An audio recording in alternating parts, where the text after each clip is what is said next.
Hello guys, good morning at welcome back muli sa aking channel. So ngayon ay araw ng pahinga. So kasama ko ngayon si Ugaw Sang, isa sa mga legend, mga veterano ng skimmers dito sa Fukuoka, Japan. 25 years na siya naglalaro ng skimboard. So siya yung nagpairam sa akin ng board dati. So ngayon binabalik ko na sa kanya kasi uuwi ako ng Pinas. So nag-decide siya na sunduin ako diretso at tingnan namin kung maganda yung alon na maglalaro kami. So medyo pabor sa akin ngayon kasi wala namang ginagawa sa bahay at medyo maulan ngayon, so hindi tayo magbibisikleta o hindi tayo sasakay ng barko, no? So medyo pabor, tipid pa sa pamasahe.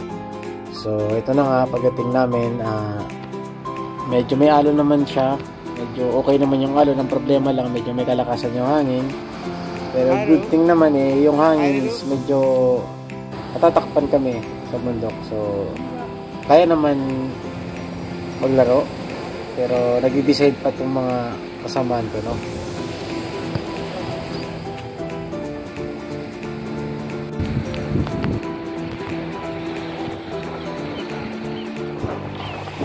So yun ang after ng ilang minutong pag-iisip kung maglalaro pa o hindi, kasi medyo may kalakasan yung hangin at umuulan pa ng konti, so nag-decide kami na maglaro na lang, no?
Thousand years later.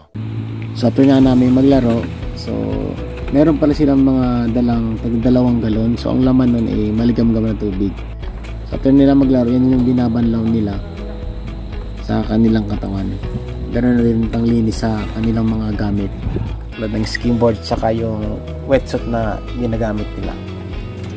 So after namin magbanlaw, nagayato si Ugaw Sang na kumain kami sa labas sa isang restaurant. So treat niya raw, so maraming salamat. So bukod nga pala sa paglalaro ng skimboards, bali isa pa sa mga hobby niya yung mangolekta ng mga sneakers, mga Nike shoes. So pinakita niya nga sa akin yung mga collection niya at ang dami. So ang trabaho niya nga pala ay nagtatrabaho siya sa isang manager siya sa isang auto company, isang sikat na brand ng sasakyan dito sa Japan, no? Itadakimasu.